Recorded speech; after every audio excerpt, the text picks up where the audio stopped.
Hey you beautiful people, welcome back to a new video on our channel Read Travel Become. This is a highly requested video and I guarantee you this video is going to be controversial and explosive because we are going to rank self-help books. So I just did a Google search, found out what the most popular self-help books were, and we're going to rank them today. I'm going to trash some self-help books, I'm going to praise some books. It's going to be a mixed bag. So make sure you watch the video till the end. You may never know which thought or fact may resonate with you and change the course of your life. So let's get started. Okay, so this is the board that we have. We are going to rank these books. It's a mixed bag. We'll talk about why I have selected these books later in the video. So these are some of the titles, tags that I have come up for this particular video. The first one is if the self-help books feels like it's a marketing gimmick, this is the tag for those books. Some books are overrated. I'm going to tag them here. Can be summarized. So I personally feel a lot of self-help books, right?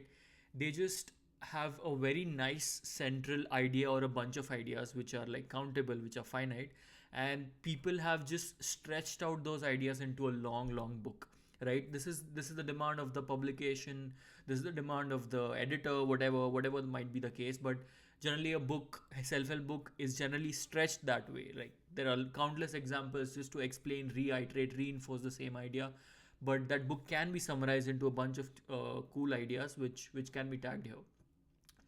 The next tier would be an insightful read, that after reading that book you feel insightful, you feel like you've learned something, it has kind of opened your brain and it has made you think. And the best tier is obviously it will change your life, which is it is meant to do. Like it is a self-help book is meant to change your life. We'll see if these books are actually changing your lives.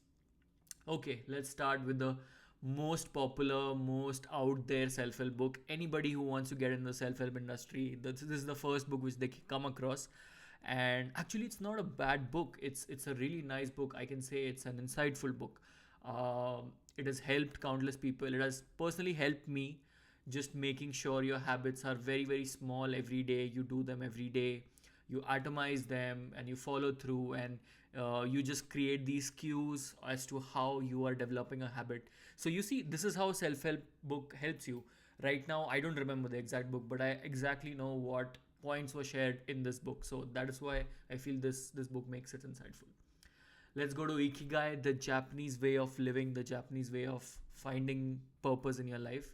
Now, this is going to be controversial. I'm going to say Ikigai is overrated. And this is me talking about it because I remember a few years back when I started making content on this channel, Ikigai was one of the top recommendations. This is how you change. So basically, I went down a rabbit hole. I went down to Reddit. I saw a bunch of YouTube videos. And actually, I found out a lot of Japanese creators have made videos about Ikigai, and they're talking about how the essence of Japanese Ikigai is very different. And this will blow your mind that this is not actually written by Japanese people. It's written by two Americans. Uh, I'm not sure if they're Americans. You might fact check me for this, but it's definitely not written by Japanese people. So the whole idea that these authors are trying to sell, it doesn't come from a place of authenticity. The whole concept of Ikigai, there are some Japanese creators which I've been following, have explained how the five diagram, you remember in the book which they have, it's a little different, right? So that is the main reason I'm putting it here. The ideas in the book are great. uh, Finding sense of purpose, which helps the society, which helps you, creates a flow, all of that intersection, that is a great concept. But this particular book feels like overrated. Let's go on to Almanac of Naval Ravikant. Will definitely change your life. I would put it up there because it is very contemporary, right? All of the ideas talked about here are very relevant today, especially during the wave of technological advancements and whatnot. Wealth creation has been talked in a very fresh way, right? Creating leverage, using a leverage, those ideals. So I will say definitely up there. Plus, Naval Ravikant himself has great insights. Like he's one of those modern philosophers who is very well read, he's very well structured, he knows how to communicate, he knows how to use the best possible language to convey a thought. All of these things for me personally make this book will change your life. Alchemist, again very controversial. So many people have talked about Alchemist, so many people have talked about how it is life changing and whatnot. And even I was one of them. When I started reading, it was one of the first books I read, and I felt nice, but I reread it and I found this to be overrated. There's nothing, I don't know, there's nothing extraordinary, and it's definitely not a self help book. My problem here is that it's categorized as a self help book. It can definitely be a fiction book. It's a nice fiction story of a boy trying to find out a treasure, and then in the end, he finds out that the treasure was where he already was. It's a spoiler if you've not read. I mean, it's out there. I don't think it's a spoiler, whatever. So it doesn't seem like a self help book. That's why I'm placing it at overrated. Power of Habit, good book, good insights, but can be summarized. I feel just a chat GPT version along with some examples would help you get the essence of the book. Obviously, it does help you to reinforce. I'm not saying that you should go for summaries or anything for self help books, but sometimes you just get the idea. Sometimes you just know what the author is trying to say, and you don't want to hear examples from the author just to understand better. Sometimes you just get the whole idea and you can move forward, right? This is one of those books. Secret is definitely a marketing gimmick. Uh, I don't believe in the power of uh, manifestation, which has been explained this way in the book. I do believe in uh, putting your ideas out there, reinforcing your ideas into the universe. I believe that. But somehow this book just talks about doing that thing every day and just keep doing it. And I got that feeling that, without taking actions, how can the universe help you, even if you just constantly think about it? So it's a marketing gimmick. Some people are just mesmerized by this book. I'm not one of those people. So, and mind you, all of these are my own personal nuggets, personal thoughts, right? I don't talk for everyone. I don't universally brand these books as marketing gimmick. I feel that this is a marketing gimmick. Compound Effect is insightful. I still think whatever new thing I learn, whatever investing I do, whatever wealth management I do, somehow this book reinforces my idea. Am I using the word reinforcing a lot today? I don't know. So Compound Effect is definitely out there. Very small book, but very insightful. The core idea, right, of keeping at it until things start compounding definitely helps you. So definitely insightful book.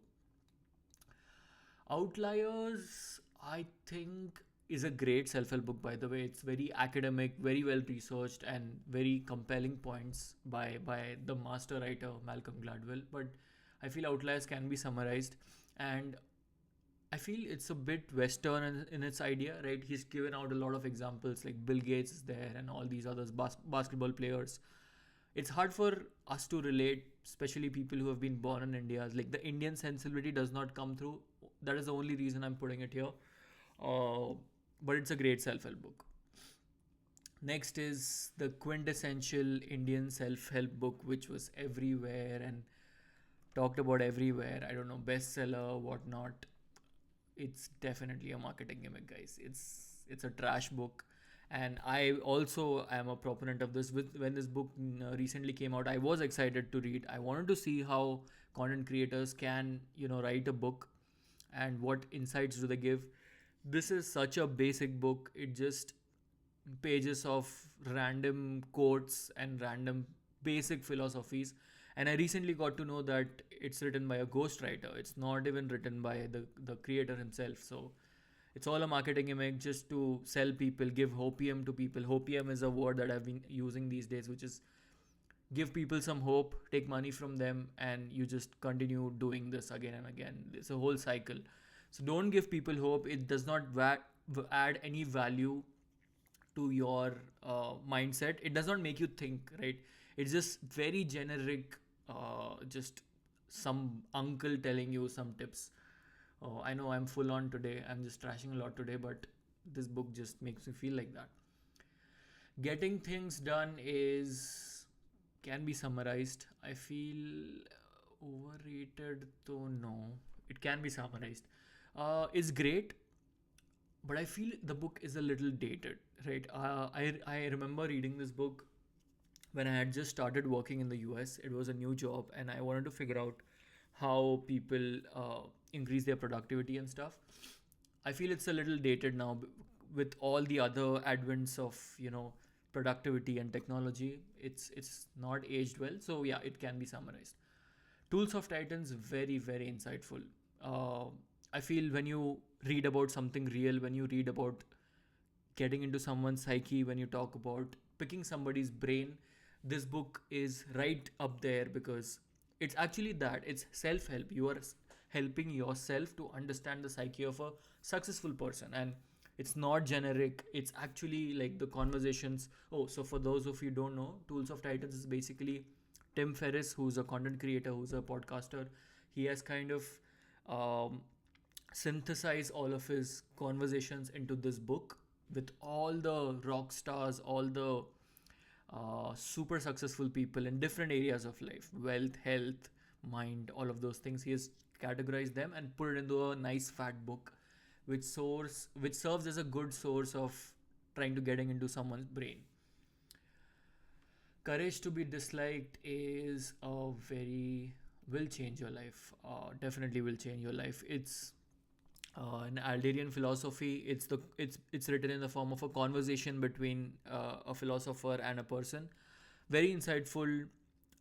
Makes you think about your upbringing a lot. Makes you think about your reaction to external circumstances. I like that a lot. Like how critically you question your emotions every time you face an obstacle or every time you face a new situation is the highlight of the book. Eat That Frog is definitely overrated. You can literally summarize that book in 10 minutes. I don't know why it's so popular, especially in today's times. You don't need books like these. It just says if you can do something in 10 seconds, do it right now. That's it. That's the book. You don't need to spend time reading that book. Okay, mindset is I'm confused between insightful and can be summarized. But I would give it insightful because it's one of those books which has. Oh, wait, let me put it in can be summarized. This is actually the perfect example of can be summarized. So this book has a central idea that whenever you face something, whenever you face a difficulty, a problem, a roadblock, any kind of a challenge, any kind of a bottleneck in your life, you try to ask yourself, how do I uh, take up this challenge? Do I have a growth mindset or do I have a fixed mindset? A fixed mindset person will do the generic thing, just get affected by it and whatnot. But a growth mindset, a person with growth mindset will think, how can this roadblock change me and how can I use this to the best of my abilities? This central idea summarizes the book, and the author has used multiple examples and multiple ways of explaining and reinforcing this idea, fixed mindset versus growth mindset. Now, this idea has stayed with me. It has stayed with me in a sense that whenever I am faced with a challenge, I always take it like this should be a growth mindset. I should have a growth mindset. So that way, this book can be summarized, and you can just uh, get stick that idea in your head about what is a growth mindset and move forward. I don't know why Sapiens is here. It's technically not a self-help book. It's a history book. It's about the history of man, history of civilization. Uh, it's definitely a life-changing book, but you can disregard this book for this list. It's not exactly a self-help book. You Are a Badass is a marketing gimmick book. Nothing new to offer. Just written in a way which will make people excited for a few days and will motivate people for a few days, but maybe the effect goes off after a few days. 0 to 1 is extremely insightful, especially if you are a startup person. The number of people I have talked to who are actual like business owners and who have a successful startup running, everybody has told me how 0 to 1 has really helped them, kind of structurize, come up with the concept of lean companies, running a company, running a startup, all of those things. So it's definitely up there. Peter Thiel, one of the masters of startup businesses. So if you are someone who wants to start a business, this book is right for you. Think Again is also an insightful book. There's a fine line between can be summarized and insightful. It's basically the author is talking about how certain situations, if you just pause and think again about those, you can get a radically different output of it. And he also talks a lot about your instincts, like all these years of your conditioning of your whatever job and your work, you have a certain instinct. So great examples. I love how Adam Grant speaks, and I love how contemporary he is in the self-help space. That's why I love all of his books. So it's insightful for me. Flow will change your mind, change your life for sure. Flow is one of those books which just opens up your brain and opens up your way of looking at what you're doing. So flow is basically, the author talks about how you can get a flow state. Flow state is when you're doing something, you feel one with the thing that you're doing. So you don't feel the passage of time, you're just in some other world. For example, when I am, let's say, dancing on a stage, I just forget who I am, I forget who is in front of me. I'm just dancing there, just my body mind is fully coordinated with the music, and I'm just in a flow state. So the author has given many uh, tricks and examples, academic studies to reinforce the idea of how a flow state can be achieved. He talks about how you should just have you should just do something which is a little challenging for you, but not too challenging, because otherwise you won't be able to get into a flow state. How long can you get into a flow state, and a lot of interesting things. Mind you, it's a tough book to read. It's not digestible very easily. Even for me, it took a long time, but the ideas have stayed. Like even right now, like talking to you guys, making this video, I am in a flow state. I don't know if what is happening right outside my window or what is happening in the house. I don't know. I'm just here talking to you guys and making this video because I'm in a flow state, right? Man's Search for Meaning is goat, greatest of all times. Just makes you realize how finite our human life is, and how, at the same time, how resilient our human life is. I still can't get over the fact of how Dr. Viktor Frankl survived the Holocaust and wrote this book. This book just opens up not your brain but your soul into so many ways. It makes you human, and it's just a quintessential human story of how, purpose drives humans. Like, that's, if I have to sum it up, I would sum it that way. Thinking Fast and Slow will again change your life, but again, very heavy book. And rest in peace, Daniel Kahneman, the writer who's written this book. One of those revolutionary books. It basically talks about your system 1 versus system 2 thinking. System 1 thinking is something which you think without thinking, and system 2 thinking is something which you analyze, record, and then, give an output. Very fascinating theory. Robin Sharma's The Mastery Manual is what is it? It's definitely a marketing gimmick. Mastery Manual is just, I don't know, just rehashed public quotes, public speeches, and the generic how you need to work hard, how you need to feel a certain way to become successful and become a master. Just selling his course or whatever just doesn't resonate anything. I think even I think a better some a book which is better in his collection of books is the Monk Solus Ferrari.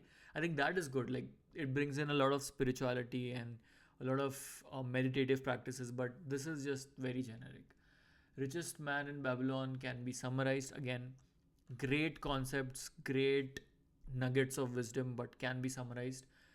But then I feel it's again a very small book also. So let's put it insightful, because anyway it's a small book. You can easily finish it. So might as well read the book. And the most controversial book among booktubers, some people love it, some people hate it, some people hate people loving it, some people love people hating it. There's all sorts of combination. My take on a subtle art is it's a marketing gimmick. Mark Manson is a very smart guy. He has written great blogs, by the way. The book is not as great as the blogs, but he just know what sells. It's a perfect kind of marketing, a title which evokes an emotion, and then even the writing is such way that you will be, there's a lot of shock value to it, right? Like that nothing matters, and whatever you're doing, it's like all in the air. In the end, everyone's going to die, and it's a marketing gimmick. I don't really like that book, but some of his other blogs are very insightful. Some of his YouTube videos are very insightful. So it's not about the author. I just don't like this book, but Mark Manson is great. I bet you didn't think I was gonna talk like this, because nobody talks like this. Like, you can separate the art from the artist, right? So, Stillness is the Key can be summarized. Great book. Like, I don't know, Ryan Holiday generally rehashes a lot of Marcus Aurelius's meditations concepts, but I like how I like the reinforcements that he gives, because all of his stories are very entertaining. You kind of, for example, if you read Stillness is the Key, he's given so many stories about how being calm, how just restraining your emotions, how just being meditative and just having a calm energy around you helps you a lot. When you read a lot of stories around it, you remember it more and you get the essence more when Ryan Holiday writes it. Can be summarized, but yeah, I feel it's a great book. 4 hour work week. This is an interesting choice now because I feel if I was making this video, let's say 5 years back, I would have placed it at Insightful. But right now, it's 2025, and right now it would be overrated because ChatGPT can literally give you everything. There are so many tools out there to automate and kind of what's the term of just outsourcing all of your businesses. Today, you have so many tools that you don't need this book. You absolutely don't need this book. It's much better to read Tools of Titans because they're like fundamental psyche things, but this is mostly a guidebook of outsourcing your business, how to like make money using freelancing. He's given a lot of tools, a lot of tips. Everything is available now. So this book has not aged well, right? If I like I said, 5 years back it was great, but now it's overrated. 4,000 Weeks is an insightful book which can be summarized. I think it can be summarized. He basically talks about how our lives are very finite. We just have 4,000 weeks in our lifetimes. When you put a number to the number of weeks that you're going to live, it just puts so many things into perspective. And I think even if you count the number of what do you call months and weeks, something like that, it's if you make a chart of how long you're going to live, it just puts everything into perspective that death is the ultimate kind of truth. And then how do you then basically go about it? Do you make the most of now so that you will get rewarded in the future, or you enjoy now because tomorrow you don't know what happens? He talks about how important it is to slow down, to just go the Walden way of just taking it one day at a time, right? Because for us young generation, the hustle culture, like you're not doing enough if you're not pumping out content, if you're not having a certain salary and having a certain college, and all of those things, if you don't have that, you're not doing enough. What is enough? This author asks a question, what is enough? And he tries to answer this through this book. Just while talking about this book, I feel it's much more insightful, so I'm gonna put it up there, right? We are all dynamic. Self-help is all dynamic. Deep work can be summarized. The central idea is great. Like whenever you're doing something, just focus on that one thing, even if it's a very small time. Let's say I work for 20 minutes, but for those 20 minutes, I'm going to practice deep work. That's all I remember for this book, and that is the most important thing to remember from that book, right? Just practice deep work. When you're at your work, there's some deadline you're approaching, just forget everything, set aside a timer, do a Pomodoro, and just focus on deep work. Focus all of your energy on just that and nothing else, and you're good to go. That's the core idea of deep work. Seven habits of highly effective people again can be summarized and is a little dated now. A lot of good blogs and a lot of good writing and contemporary philosophies have come out since this book was written. But yeah, again, it's a timeless book. It's one of those books which is always up there, right? Power of Now is will change your life. It did change my life. It just hammers the idea into your mind that all you have is now. It just gives you so many examples of how you are always either in the past or in the future. At any point of time, you are thinking about what is going to happen or what has happened. You rarely just be present. You rarely just focus on what currently is happening around you. There is a sound of the pipes, there is a light glowing, the air conditioning sounds, and you just don't focus on these things. So he talks about how powerful now is, how you can harness all of your attention to just the power of now. Lovely book, very, very, uh, you know, groundbreaking in terms of, oh yeah, I'm doing it wrong all the time. Like, just thinking about it, you always feel you're always thinking about something. You're always imagining a scenario. You're always thinking about, hey, I wish I would have done that better, or what should I be doing in the future? Like, it's just so many variables which are not in the present. 12 Rules of Life is a little overrated. The first time I read it, I found it to be very revolutionary because it was very new. but now I don't. I try to read it, and I thought it was too uh, Christian, right? It was not relatable at all. The core ideas were really nice. The 12 rules on the whole are very nice, right? Like sit, make your back straight. I remember that. The warrior poses, the the what are the lobster pose, and all of the lobster stories. That was great. Adam and Eve's and the whole archetype of all the Christian philosophy. That is something which I don't think resonates with me. So maybe yeah, for me it's overrated. Marcus Aurelius is definitely out top up there. It definitely changes your life. What I like the most about meditations is Marcus Aurelius wrote it, uh, and he knew that he's writing for himself, right? These are his personal notes, these are his personal reflections. He didn't know that it's going to be turned into a book and millions and billions of people are going to read it.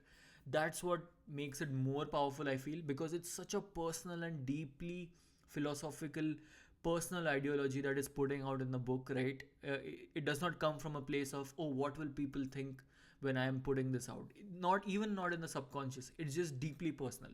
That's what makes it more powerful, and the fact that its ideas are still powerful today, they're still resonating with a lot of people, just makes it like will change your life. Definitely a great self-help book. I have it right here, and one of those books which you don't read it in one go, and it's a little unstructured. We are not used to reading unstructured self-help books, right? It's just one of those books. You pick up a chapter, you read a couple of sentences and couple of quotes and couple of paragraphs, and then you think about them. You think about how these things are applicable to me, how can I implement them, and you start putting words into your mind, and you start picturing people around situations and stuff. So that way it's a great self-help book. Okay, so that was the tier ranking list, guys. Let me know in the comment section what your thoughts are, and let's have a conversation. Thank you so much for watching the video till here. We are a family of 90,000 subscribers now. We are taking it slow, one day at a time. We have amazing readers together. I love our community of readers. It's just too beautiful. Just we have to reach the next milestone, and more than a milestone, it's more of a validation that the work that we are doing, I feel, validates my work and motivates me even more to push out more interesting content. So if you're watching this video and you have not subscribed, just a humble request, do subscribe. It really really motivates me, and trust me, it means a lot to me, right? You're giving your precious time watching my videos. It means a lot to me, and I will make sure that I will provide value to all of you guys in all of my videos. So yeah, that's all for this video. See you in the next one. Bye bye.